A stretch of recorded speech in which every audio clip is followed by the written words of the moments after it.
Well, but I want to go back before this. In the last debate in New Hampshire, you were asked about the official English part of this, and here is your response. And I'm going to play the McCain response to your response, and because he said some stuff, and then I'd like you to respond to what he has to say. So the debate from New Hampshire continues, okay? This is phase 2. Would you advertise for your campaign in Spanish? Specifically, I'm referring to the highly publicized comment you recently made that Miami was like a third world country. Yeah, exactly. No, I would not advertise in Spanish. Believe me when I tell you this.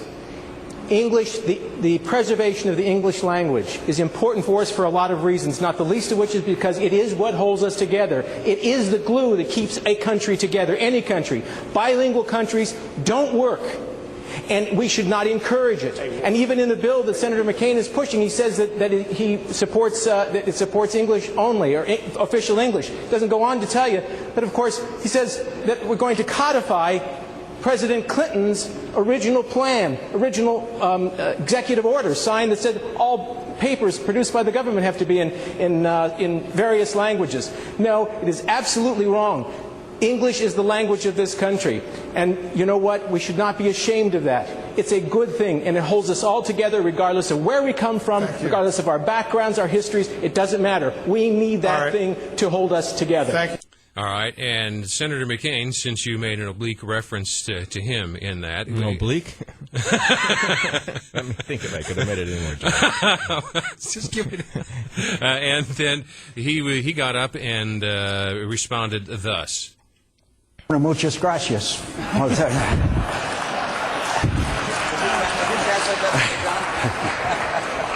We need to enforce our borders. There is indeed a special path. It's especially hard. It's 8 to 13 years. My friends, we know what we're talking about is the latest wave of migrants into this country. We have to stop the illegal immigration, but we've had waves throughout our history. Hispanics is what we're talking about. A different culture, a different language, which has enriched my state, where Spanish was spoken before English was. My friends, I want you to, the next time you're down in Washington, D.C., to go to the Vietnam War Memorial and look at the names engraved in black granite. You'll find a whole lot of Hispanic names. When you go to Iraq or Afghanistan today, you're going to see a whole lot of people who are of Hispanic background. You're even going to meet some of the few thousand that are still green card holders who are not even citizens of this country, who love this country so much that they're willing to risk their lives in its service in order to accelerate their path to citizenship and enjoy the bountiful, blessed nation. So let's, from time to time, remember that these are God's children. They must come into our country legally, but they have enriched our culture and our nation as every generation of immigrants before them. Thank you. Thank you.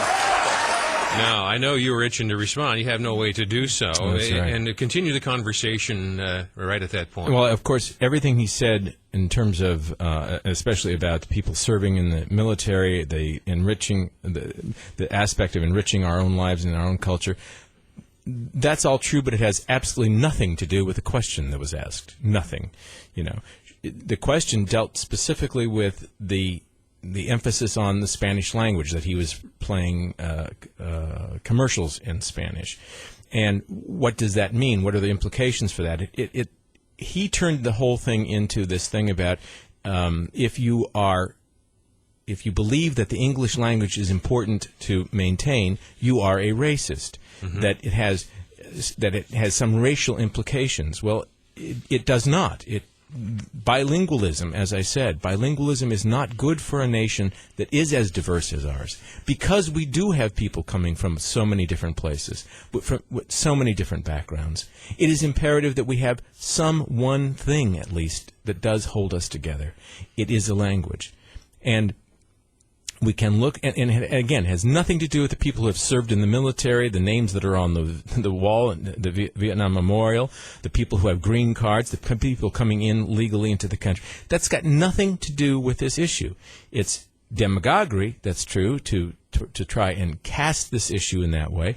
But, of course, what I was talking about was the language itself. He turned it into a racial issue. It's not got anything to do with race as far as I'm concerned. Hillary was asked a relative question to official English. As a matter of fact, it was interesting to watch the different responses of the different party debates. None of the Democratic candidates, I think with the possible exception of Gravel, would assent to an official English bill, and none of the Republicans would not go along with it. Except Senator McCain did raise his hand. Yeah, he did? I didn't see it. Yeah, he did. When they asked, which one of you would not go along with this idea? And he did raise his hand. He mentioned something about Indian reservations, too, that's right. and Indian the sovereignty, and that yeah. was a non sequitur. It didn't fit in the conversation at all, because right. you're dealing with sovereign nation. It has nothing to do with the American official act. But anyway, this is what Hillary said, and I'd like you to respond to the substance of her argument. The problem is that if it becomes official instead of recognized as national, which indeed it is our national language. If it becomes official, that means in a place like New York City, you can't print ballots in any other language. That means you can't have government pay for translators in hospitals, so when somebody comes in with some sort of emergency, there's nobody there to help translate what their problem is for the doctors. Well, first of all, in terms of not printing ballots in a separate language, yeah, that's right. It's good. That's exactly one reason why you need, if official English actually accomplished that goal, and I'm not really sure it would, because actually we have states that have passed official English, and we haven't seen it translated. You're sitting in one of those. You've got the Secretary of State and also the former governor that insisted, who as Secretary of State, insisted on ballots in other languages. So that's my point, is that you can't be sure that it would have accomplished what she said. I wish it would have. I mean, I would be glad to have that be the situation, because, of course, you're supposed to. And I don't know whether she recognizes this or not, or cares about it or not.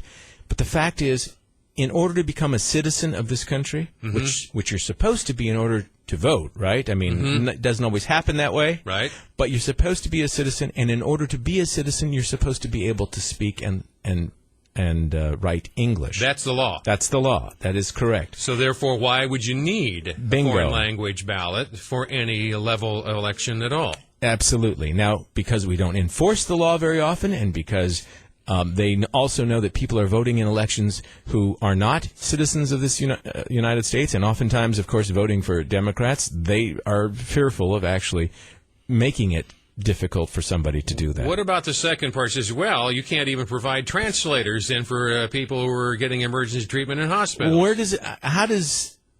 How does she get there from there? I don't understand that. What would possibly say that a hospital could not have somebody on staff that was a translator because of an official English being in the country? Well, I guess the implication, if they're illegally in the country and they have emergency needs, the hospitals and the medical profession is legally or at least morally obliged to render emergency care. And if they were to qualify under some government program which receives federal money, therefore, any program in a hospital that receives federal money would all have to be administered only in English, even if the person receiving medical care was some different that's language. Not the way it would play out, simply because... That would be pretty not wouldn't it, to apply it that way? Yes, because, of course, there are a lot of people in this country who are not here illegally, who do not speak the language. They don't have to. You don't have to speak English to come into the country, especially on visas and a variety of other, even if you come in with a green card. Right. I mean, as an immigrant, you don't have to speak English. So you could be here quite legally not speaking English, and we could have a translator in a hospital, and there's nothing about the official English that would prevent that.